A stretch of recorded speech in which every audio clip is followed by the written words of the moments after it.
नमस्कार दोस्तों, स्वागत है आपका हमारे यूट्यूब चैनल वीटू नर्सिंग पे। आज से मध्य प्रदेश में जीएनएम सेकेंड ईयर और थर्ड ईयर के एग्ज़ाम शुरू होने वाले हैं।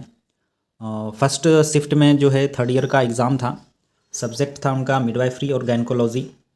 उसका क्वेश्चन हमें मिल गया है, एक हमारे मित्र ने हमें क्वेश्चन भेजा है और आपको इंटरेस्टिंग ये लगेगा कि हमने जो आपको सजेशंस दिए थे ग्रुप में, वो सजेशन से 100% एक्यूरेसी के साथ जो है क्वेश्चंस मैच किए हैं। ठीक है, जैसे कि पिछले साल हमने दिया था, उस समय भी आपने देखा, इस साल भी हमने दिया है, इस बार भी आप देखिएगा। आज पहला दिन का एग्ज़ाम है जिसमें मिडवाइफरी और गायनकोलॉजी का एग्ज़ाम हो चुका है और हम इस वीडियो में आपको दिखाएंगे हमारे सजेशन जो आपको दिए गए थे और आपका क्वेश्चन पेपर जो आपने आज एग्ज़ाम दे करके आया है। ठीक है, और आपको पता है इस सजेशन के लिए हमारे पास कई ऐसे मैसेज, हमारे पास कुछ ऐसे पोस्टर्स मिले थे जो सिर्फ सजेशन के नाम पे 1299 रुपया समथिंग चार्ज ले रहा था। बोले कोई बात नहीं है, जिसको अपनी इच्छा है वो जिसको लेना है लेने दीजिए, जिसको नहीं लेना है कोई बात नहीं है। ठीक है, शायद आप लोगों ने भी वो पोस्टर्स देखे होंगे, पक्का देखे होंगे। ठीक है, कुछ लोग हैं जो ऐसा कर रहे हैं, तो कोई दिक्कत नहीं है, छोटी सी बात है। ठीक है, तो हम वीडियो को शुरू करते हैं। उससे पहले आप लोगों को एक बार क्वेश्चन दिखा देते हैं कि क्वेश्चन में आप लोगों के क्या क्या थे। अब यहाँ पे देखिए, GNM third year midwifery and gynaecology है। फर्स्ट शिफ्ट का एग्ज़ाम था आपका, 75 नंबर का एग्ज़ाम होता है। ठीक है, अब यहाँ पे देखिएगा, पहला क्वेश्चन और दूसरा क्वेश्चन और तीसरा क्वेश्चन, ये तीनों लॉन्ग क्वेश्चन है। ठीक है, ये लॉन्ग क्वेश्चन माने जाते हैं, जो कि आपका 15 नंबर का ये हो गया, 15 नंबर का ये हो गया और आपका 15 नंबर का ये हो गया, यानी कि 45 नंबर का आपका लॉन्ग क्वेश्चन होता है। ठीक है, और हम आपको इसमें जो ऑब्जेक्टिव है वो भी हम आपको करेक्ट फॉर्म में आपको बताएंगे। ठीक है, तो इसीलिए वीडियो को लास्ट तक जरूर देखिएगा। और कल होने वाले एग्ज़ाम CHN 2 का ऑलरेडी हमने सजेशन आपको दिए हुए हैं। जिनको नहीं पता है वो ग्रुप में जाएं, ग्रुप में मेरा सजेशन जो है भेजा हुआ है। ठीक है, अब यहाँ पे देखिएगा, पहला क्वेश्चन क्या है, define first stage of labour. ठीक है, what are the physiological changes which occur during the first stage of labour. और इसी का सी में है, write in detail the management of first stage of labour. सब मिला करके फर्स्ट स्टेज लेबर को इसमें आपको डिटेल करना है। ठीक है, और आपने देखा होगा जब हमने सजेशन दिए थे, आप यहाँ पे देख लीजिए, ये मेरा सजेशन है जो कि हम आज से 20 दिन पहले ठीक है दिया है। यहाँ पे देख लीजिए, प्रसव के दूसरे दर्जा का है। ठीक है, अब यहाँ पे देखिए, type of stage of labour, सारा लेबर का जो स्टेजेस है आपको इसमें पढ़ना था। सेकेंड स्टेज का ही पढ़ना था, उसका हर एक स्टेज का जो है नर्सिंग रिस्पॉन्सिबिलिटी, उसका मैनेजमेंट। ठीक है, ये आप लोगों ने पढ़ा होगा। उसके बाद दूसरा क्वेश्चन देखिए क्या है, दूसरा क्वेश्चन है, इक्लेम्सिया से आप क्या समझते हैं। ठीक है, what do you mean by eclampsia. और इक्लेम्सिया, प्री इक्लेम्सिया के लिए हमने ऑलरेडी यहाँ पे दिया हुआ है। आप यहाँ पे देखिए, कंप्लीट इक्लेम्सिया की परिभाषा, चिन्ह, लक्षण, उसका प्रबंधन। ठीक है, उसके बाद देखिए तीसरा नंबर क्या क्वेश्चन है, डिफाइन PPH और इसका मैनेजमेंट। पोस्टपार्टम हेमरेज आप जिसको कहते हैं, तो हमने ऑलरेडी पोस्टपार्टम हेमरेज यहाँ पे देखिए 3 नंबर क्वेश्चन, पोस्टपार्टम हेमरेज, उसका कारण, उसका चिन्ह, उसका नर्सिंग उपचार और उसका प्रबंधन। ठीक है, ये सारा हमने ऑलरेडी आपको पहले दिया हुआ है। ठीक है, अब चलिए हम आपको फिल इन द ब्लैंक्स करके दिखाते हैं और आपने क्या किया है एक बार मिला लीजिएगा। ठीक है, 4 नंबर का question, fill in the blanks करते हैं। The normal length of umbilical cord कितना होता है, तो 50 सेंटीमीटर होता है। ठीक है, अगर आपने 50 सेंटीमीटर दिया है तो ठीक है। First stool of new born baby is called, पहला स्टूल जो है बेबी का क्या कहलाता है, तो मिकोनियम कहलाता है। ठीक है, तीसरा नंबर में है, uterus coming to its normal position after delivery, यानी कि डिलीवरी के बाद यूट्रस का अपने स्थान पे यानी कि अपने नॉर्मल पोजीशन में लौटना क्या कहलाता है, तो इसे इवोल्यूशन बोलते हैं।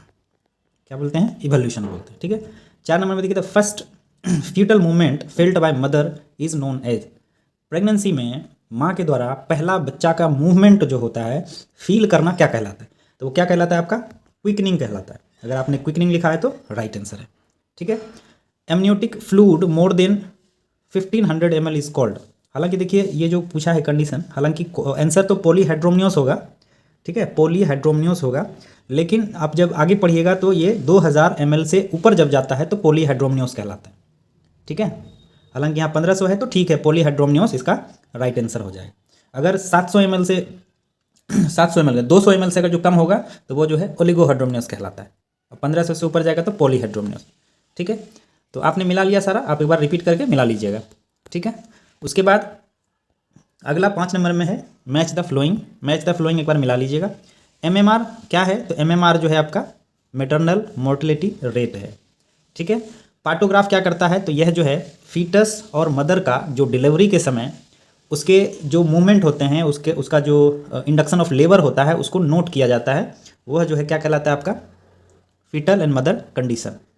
ठीक है, फीटल डिस्ट्रेस तीसरा नंबर का क्या हो जाएगा, decrease in fetal heart rate. अगर बेबी का हार्ट रेट गिर रहा है इसका मतलब फीटल डिस्ट्रेस यानी कि बच्चा खतरनाक स्थिति में जा रहा है। बायपैराइटल डायमीटर आप स्कल पढ़े होंगे, स्कल में जो है ये आपका बायपैराइटल का ये पूछा है आपसे। ठीक है, बायपैराइटल तो 9.5 सेंटीमीटर हो जाएगा इसका बायपैराइटल। लोकिया पूछा है तो लोकिया क्या हो जाएगा, पिपेरियम पीरियड में 1 से लेकर के 14 दिन के अंदर जो वेजिनल सिक्रेशन होते हैं वो आपका क्या कहलाता है, तो लोकिया कहलाता है। तो यहाँ पे आ जाएगा राइट आंसर आपका लोकिया। ठीक है, आप मिला लीजिएगा एक बार। उसके बाद 6 नंबर में चलते हैं ट्रू एंड फॉल्स में। ठीक है, द वोमन शुड गेन 9 से 11 किलो वेट ड्यूरिंग प्रेगनेंसी। ठीक है, 10 से 12 कहीं रहता है, 9 से 11 भी है तो चले। ठीक है, ये आप इसे ट्रू मान सकते हैं।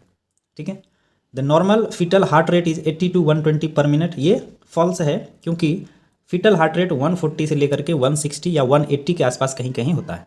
ठीक है, तीसरे नंबर क्या हो जाएगा, fundal height indicate the progress of pregnancy and fetal growth, ये ट्रू हो जाएगा।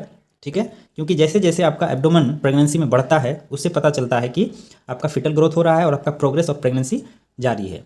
ठीक है, चौथे नंबर में क्या है, the left lateral is the best position for pregnant woman when lying down, यह भी आपका ट्रू हो जाएगा क्योंकि प्रेगनेंसी में आपका जो कार्डियक सर्कुलेशन होता है, अगर आप लेफ्ट साइड से ले डाउन करते हैं, अगर आप सोते हैं लेफ्ट साइड से, तो जो वेनिकवा है, जो सुपीरियर आपका इन्फीरियर वेनिकवा है, वो कंप्रेस नहीं होता, जिसके वजह से फीटल सर्कुलेशन जो है अच्छे से बना होता है। इसीलिए यह जो है आपका ट्रू हो जाएगा। लास्ट में है oral contraceptive pills is the permanent method of female sterilisation, तो ये फॉल्स हो जाएगा क्योंकि स्टरलाइजेशन जो है वो क्या कहलाता है, ट्यूबेक्टोमी कहलाता है, जबकि ओरल कॉन्ट्रासेप्टिव क्या है, एक टेम्पररी मेथड है। ठीक है, तो ये फॉल्स हो जाएगा। ठीक है, उसके बाद 7वां नंबर में है शॉर्ट नोट, जिसमें आप देखिएगा एबॉर्शन है, पेल्विस है, प्लासेंटा प्रीविया है और डाइट इन प्रेगनेंसी है। अब यहाँ पे सेम आप जाइए हमारे सजेशन में, एबॉर्शन है, डाइट इन प्रेगनेंसी है, प्लासेंटा प्रीविया है और आपका जो पेल्विस पढ़ा है आपने, वो पेल्विस आपने डिलीवरी का जो कॉम्प्लिकेशन है उसमें पढ़ा होगा। ठीक है, उसमें क्या पढ़ा होगा, पेल्विस में कितने प्रकार के होते हैं, जैसे आपने गैनकोइड पेल्विस देखा होगा, एंड्रॉयड पेल्विस देखा होगा, है ना, प्लेटिपेलॉइड पेल्विस देखा होगा, ये पेल्विस का प्रकार है। अगर आपने इसके बारे में लिखा है तो आप सही लिखें। एबॉर्शन में आपने देखा होगा मिस्ड एबॉर्शन, थ्रेटेन एबॉर्शन, है ना, इनकम्प्लीट एबॉर्शन, ये एबॉर्शन का प्रकार है।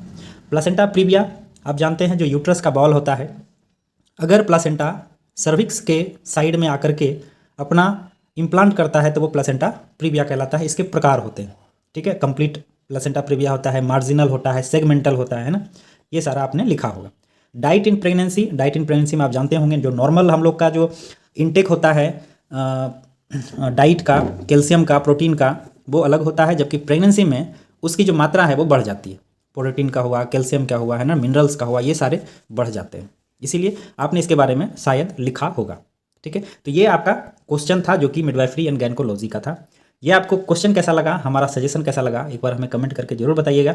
अगर आपको कुछ भी लाभ हुआ है, कुछ बेनिफिट हुआ है तो आप हमें कमेंट करके हौसला को जरूर बढ़ाइएगा, ताकि हमें पता चले कि हाँ हमारा जो वीडियो है, हमारा जो सजेशन है वो बच्चों तक एक्चुअल में पहुँच रहा है। ठीक है, बाकी मेरा फ्री ऑफ कॉस्ट रहेगा, ये हमेशा फ्री ऑफ कॉस्ट रहेगा। बस आप लोग पढ़ाई पे ध्यान दीजिए। जो भी आने वाले बच्चे हैं, जो अभी पढ़ने वाले बच्चे हैं, हमेशा से मेरा सजेशन आप लोगों के लिए समान रहेगा। ठीक है, और बाकी ये वीडियो आपको कैसा लगा जरूर हमें कमेंट करके बता दीजिएगा। अपने दोस्तों को शेयर कर दीजिएगा ताकि उन्हें भी पता चले कि उन्होंने एग्ज़ाम में क्या सही किया है, क्या गलत किया है, क्या लिखा है, क्या नहीं लिखा है। ठीक है दोस्तों, कल के सजेशन के लिए जिनके पास नहीं है वो जो है एक बार हमारे टेलीग्राम ग्रुप में जुड़ जाए। टेलीग्राम ग्रुप का लिंक हम डिस्क्रिप्शन में देंगे, या आप हमारे ग्रुप में जुड़े हुए हैं तो आप हमें वहाँ मैसेज कर सकते हैं। हम आपको वहाँ पे आने वाले एग्ज़ाम का जो सजेशन है वो आपको वहाँ पे प्रोवाइड करा देंगे। ठीक है दोस्तों, थैंक यू, धन्यवाद।